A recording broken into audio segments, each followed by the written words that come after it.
North Reading. SEAM Collaborative leases 3 classrooms from the town of North Reading.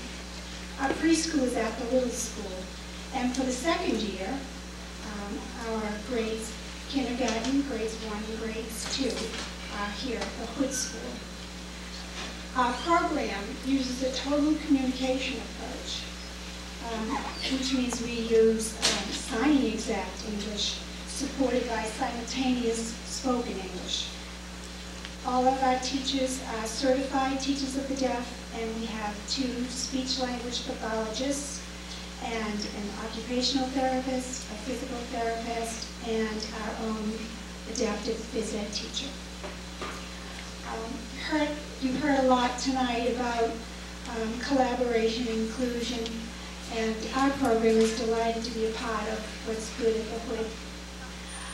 At the preschool level, our students participate in some reverse mainstreaming in the form of second graders who take turns.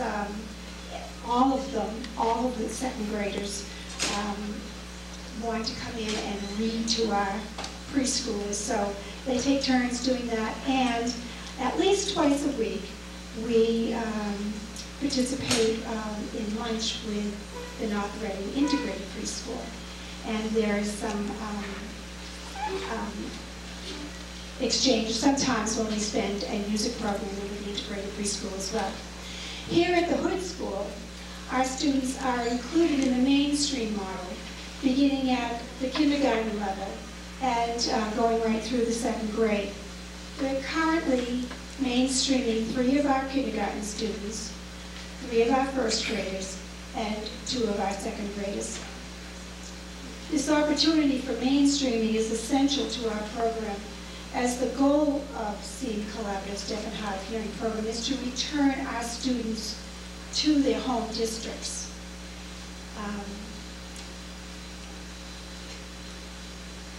The opportunity for our children to experience the mainstream setting provides the transition that they need if they are truly going to return to their home districts.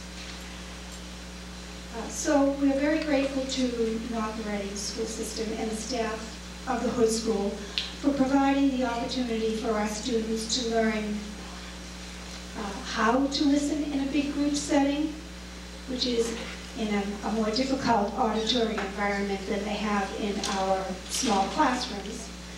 We're grateful that our children here at the Hood School, through the mainstreaming, have the opportunity to listen to age-appropriate language from classroom teachers, as opposed to the language that they would hear in our own smaller classrooms, where language is often at a lower level out of necessity. And we're grateful that through mainstreaming here at the Hood, our students learn to interact with children their own age. Through mainstreaming, our students are exposed to language of their peers. And a number of friendships have grown up amongst the children of SEAM's Deaf and Hard of Hearing program and the children in the classrooms that they are mainstreamed in. So we are very grateful for that. Lastly, mainstreaming provides our teachers of the deaf with information about language and curriculum in a regular educational setting. And there are benefits to the staff and to the students of both the Hood and the Little Schools.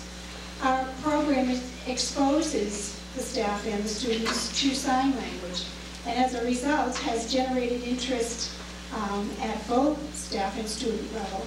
Our preschool teacher, Heather Corral, currently teaches an enrichment class in sign language, in signing exact English that is, to about 15 students.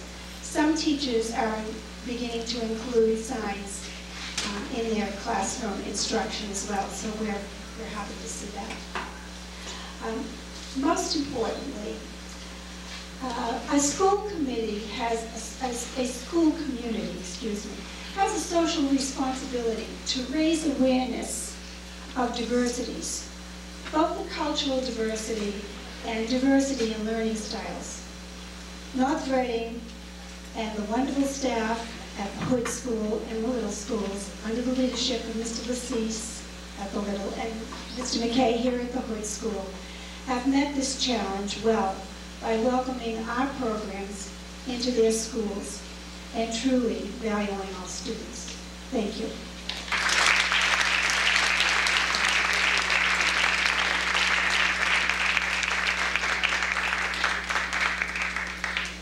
Thank you very much, Ms. Bennett. Now, I would like to introduce Mrs. Haggerty and Mrs. Crosby.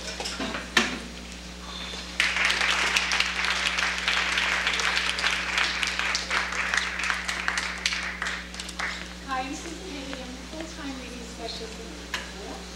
And I'm Paula Cosby, half-time student specialist.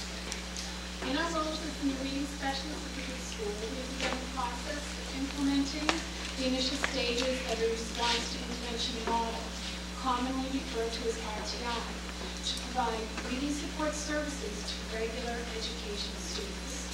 Within this RTI model, reading support is provided to students who have been identified as reading below grade level expectations.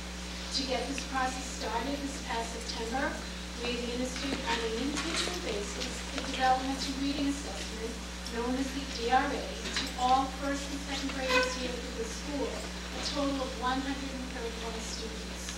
This assessment provided us with a comprehension, word accuracy, and fluency score, which when combined gave us an overall instructional and independent reading level for each student. From this data, we then identified 29 first and second grade students below grade level benchmarks for the beginning of the year. Consequently, regular education reading support services in the areas of community awareness, phonics, spelling, fluency, and reading comprehension were put in place to meet the needs of these students. As a result of these numbers, we have determined that early intervention must be our focus for this school year. Needless to say, the depth of this process was only possible due to the fact that for the very first time, the Hood School has 1.5 reading teachers this year. To assess the reading abilities of 3rd, 4th, and 5th grade students, the Gates-McGinnity reading test, commonly referred to as the GATES, was administered in September. The GATES was designed to provide a general assessment of reading achievement, comprised of a vocabulary test and a reading comprehension test. Derived scores such as national percentile ranks, national stanines, and grade equivalencies were then defined by students' raw scores on the vocabulary and reading comprehension tests. Consequently, 21 3rd, 4th, and 5th graders who scored in the 4th stanine or below, who were not already receiving services from having a 504 plan or an individual education plan, were identified to receive regular education reading support services. Instruction for these identified students focuses on phonics, spelling, reading comprehension, and in some cases, writing development. Progress of students receiving intervention instruction is monitored throughout the school year. RTI requires that progress monitoring data is continuously collected as students receive interventions to ensure that instruction is improving the literacy skills of those students who are receiving support. Here at the Hood School, data is collected through informal observations and assessments, as well as the district-wide literacy benchmark assessment at the end of every semester. With this flexible RTI model in place, 5 additional students were identified to receive reading support services at the end of the first semester, which brings the total number of students receiving regular education reading support services at the Hood School to 55 students. This process will be continued throughout the school year.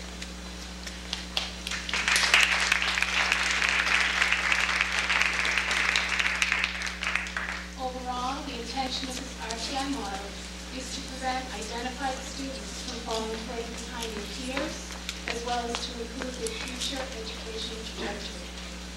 On a lighter note, a committee of Hood School teachers has initiated plans for Hood School staff and students to participate in the National Education Read Across America celebration to commemorate the birthday of the infamous Dr. Seuss on March 2nd. Plans are in the works for a variety of reading-related, grade-appropriate classroom activities, as well as to invite community people to be classroom guest readers. This national celebration draws millions of participants each year to promote the importance of motivating children to read and that reading is fun. Last year alone, 45 million people participated in this national celebration. So we have a challenge to you, Dr. Chilton, and members of the North School Committee, and that is, which one of you will be the first person to volunteer to be a classroom guest speaker in our Hood School, classroom guest reader, okay, we have a winner, in our Hood Schools Read Across America celebration, and to take the reader's oath with the faculty and staff on the afternoon of March 2nd. And anyone who wants to volunteer can email Mr. McKay.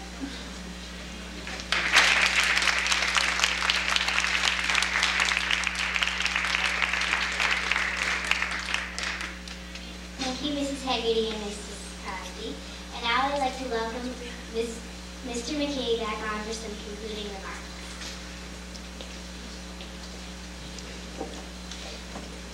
I would like to thank the committee, my staff, our invited guests, parents, and students for attending. A special thank you goes on to Mrs. Jackie Sanger for a job well done this evening.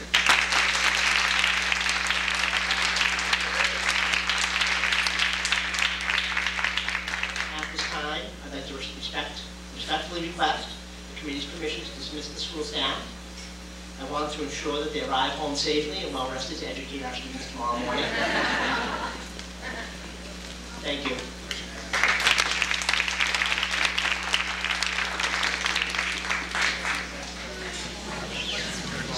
We're going to have a 5-minute recess, or let everybody back to order.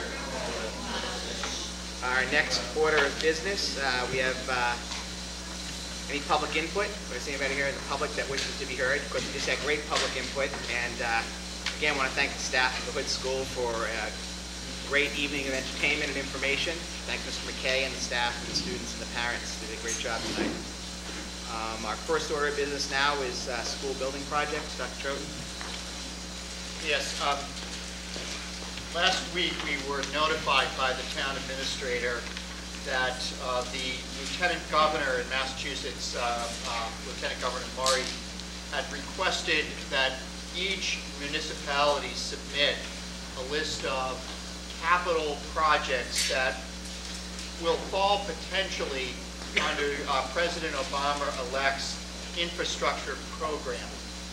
And so all communities were asked to submit by January 8th, last Thursday, a list of the projects that potentially could be, and I'll use the quote that is coming from the state, and that is shovel ready within a 6-month period of time. Now, of course, the committee understands that we have submitted to the Massachusetts School Building Authority statements of interest for the renovation and expansion of our high school and middle schools, with a priority on the high school. But this latest request from the state goes beyond that. So I just wanted to quickly go through the projects that we've submitted, along with some municipal projects on the town side. One of our projects is to do a window replacement project at the middle school. And this would be coupled with other municipal buildings in the town, would replace the single pane metal frame windows that were installed in the middle school in 1964 when the building was first built. Replace those windows with energy efficient, double pane, insulated, low E glass. We would anticipate the cost of that project to be $300,000. A second project focuses on lighting efficiency, and this also would be to upgrade the lighting and to replace the original equipment with energy efficient interior and exterior lighting. And again, the focus would be on primarily on the middle school and the high school, with an anticipated cost of $250,000.